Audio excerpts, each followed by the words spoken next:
سلام عليكم، شلونكم اصدقاء؟ ان شاء الله تكونوا بخير. اليوم جبت لكم جهاز من وجهة نظري جهاز متكامل من جميع النواحي مع بعض العيوب البسيطة. ريلمي جي تي نيو 5 اس اي.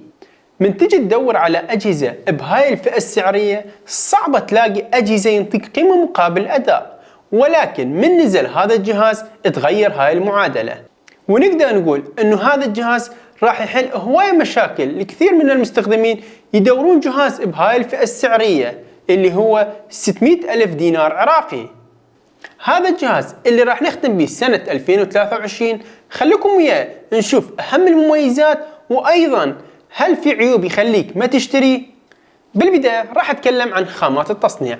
الظهر من الجلد والإطار من الألمنيوم، ووزن الجهاز خفيف جدا 193 جرام.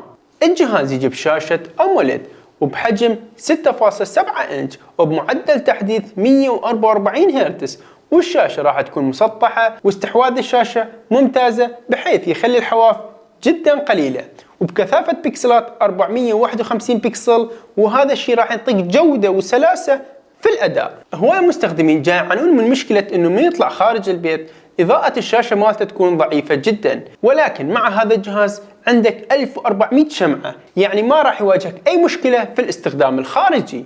وبعدنا مستمرين ويا مميزات الشاشة اللي يدعم مليار لون، وهذا الشيء راح يعطيك جودة وتشبع في الألوان بحيث يكون تجربة استخدام الجهاز في الألعاب والأفلام جدا مميزة. وأول عيب موجود في الجهاز إنه شاشة الجهاز ما تجيب أي طبقة حماية، فهنا انتبه من تشتري الجهاز، خلي له درع حتى تتجنب انه الجهاز من يوقع من ايدك ما ينكسر. وهسه وصلنا الى اهم ميزة في الجهاز اللي هو المعالج. الجهاز يجيب معالج سناب دراجون 7 بلس جين 2، وهذا المعالج ينطيك نفس اداء معالج سناب دراجون 8 الجيل الاول، يعني المعالج فلاج شيب. ودقة تصنيع المعالج 4 نانومتر، وعدد الانوية 8 واط. واكيد معالج بهاي القوة لازم نجرب به الالعاب حتى نشوف هل فعلا انه هذا المعالج قوي. لذلك اول تجربة كانت لعبة الببجي. الجهاز يشغل لك لعبة الببجي على 60 فريم وينطيك اداء سلس وبدون اي تقطيع ولا نزول في الفريمات.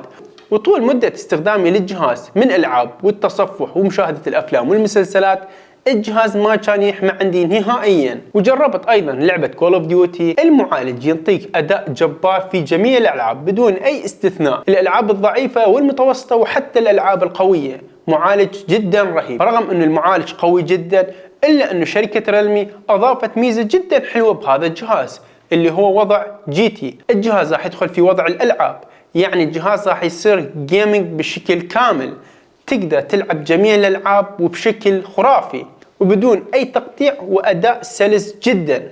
ولكن انتبه من تفعل هاي الميزة الجهاز راح يصرف بطارية بشكل كبير. وحسب توقعي في الفترة القادمة مع التحديثات الجاية الفريمات راح يصعد بهذا الجهاز الى 90 فريم، لان عندك جهاز تكنو 20 نسخة ال 5G يشغلك الالعاب على 90 فريم، والمعالج مالته اضعف من هذا المعالج بشكل كبير.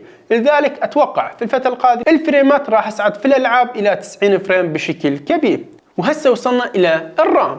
لما نشوف جهاز برام 16 جيجا او 24 جيجا راح تقول مباشرة انه سعر هذا الجهاز راح يكون فوق المليون دينار، ولكن مع الاس اي الجهاز يجي برام 16 جيجا بايت، وتقدر تاخذ من الذاكرة العشوائية 12 جيجا بايت، وراح يصير عندك 28 جيجا بايت. تخيل جهاز ب 28 جيجا بايت وسعره 600 ألف. ونوع الرام بهذا الجهاز هو LPDDR5.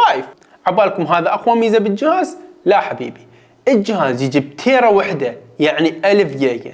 هاي الارقام المخيفة اكيد يخدم عشاق الالعاب بشكل كبير. هذا الشيء راح يخليك تنسى شيء اسمه ذاكرة ممتلئة، تقدر تحمل الالعاب اللي تريدها، تصور فيديوهات، صور، كل شيء تصور وبالك صافي عندك 1000 جيجا. ونوع الذاكرة الداخلية بهذا الجهاز UFS 3.1. واكيد الواجهة المستخدمة بهذا الجهاز هو واجهة ريلمي المعتادة، ريلمي UI 4.0، ونظام التشغيل اندرويد 13.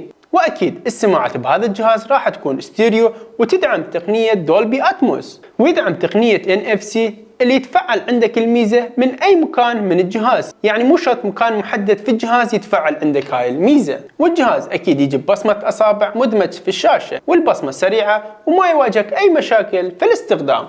وهسه وصلنا الى ثاني عيب بالجهاز، اللي هو ان الجهاز غير مقاوم للغبار والماء باي معيار.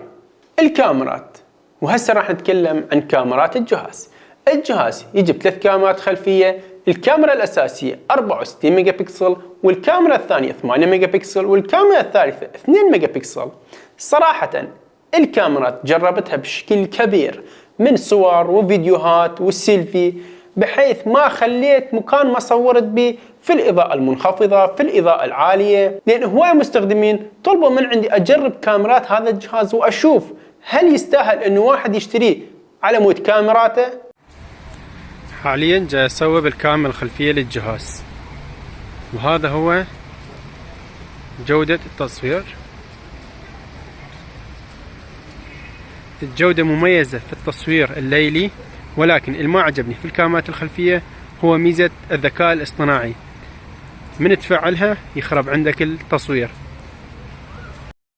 حاليا جاي اصور بالكاميرا الامامية للجهاز، مثل ما تشوفون الاضاءة هنا جيدة، وجودة التصوير في الكاميرا الأمامية أيضا جيدة ما مقصرة. هذا هو الكاميرا الأمامية في الإضاءة المنخفضة، جاي تشوفون هذا هو الجودة مالته مثل ما تشوفون، يعني تقريبا الجودة مقبولة جدا.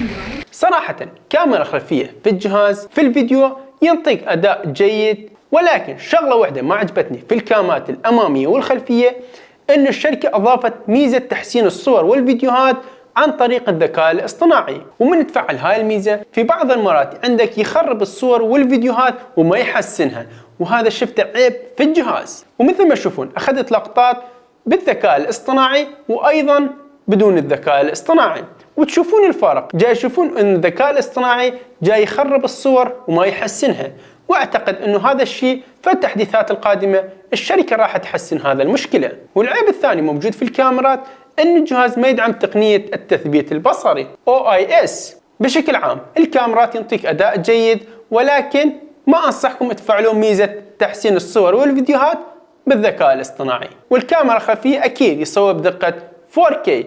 وهسه وصلنا الى البطارية. رغم نحافة الجهاز الا ان نشوف الجهاز يجي ببطارية ضخمة 5500 ملي امبير، وهذا الشيء جدا مهم خاصة في الالعاب. واكيد الشحن السريع بهذا الجهاز جبار 100 واط، وهذا الشيء جدا مهم، يعني تشحن من 0 إلى 100% في 28 دقيقة. وهنا نكون وصلنا الى النهاية. اتمنى عجبكم المراجعة، لا تنسون من الاشتراك وتفعيل زر الجرس حتى يصلكم كل المراجعات القادمة. وفي امان الله.